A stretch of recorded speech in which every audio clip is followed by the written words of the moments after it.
കൈയും പിടിച്ചുകൊണ്ട് കടന്നു വരികയാണവൻ.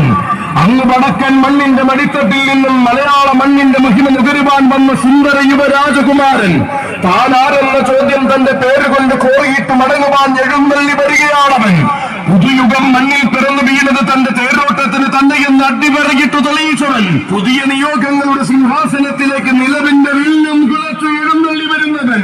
ഓരോ ചുവടും പോരാട്ടത്തിനെന്നും ഒന്നിനൊന്ന് മികച്ചവരെ അടിയറവ് പറയിപ്പിക്കാനെന്നും പലകുറി തെളിയിച്ച നായകൻ. ഇതാ നാളെയുടെ സൂര്യോദയത്തിന് ആരാണ് നായകനെന്ന ചോദ്യത്തെ നിഷ്പ്രഭമാക്കിക്കൊണ്ട് പാറയിൽ ഭഗവതിയുടെ മണ്ണിലേക്ക് പാറയിൽ ആനപ്രേമി സംഘത്തിന്റെ കൈയും പിടിച്ചു വരികയാണവൻ. തെക്കൻ ഗജനിരിയുടെ ഭാവി രാജാവ്, തെക്കിന്റെ കൊടുമുടി, ഷൺമുഖപ്രിയൻ, പുത്തൻകുളം അനന്തപത്മനാഭൻ.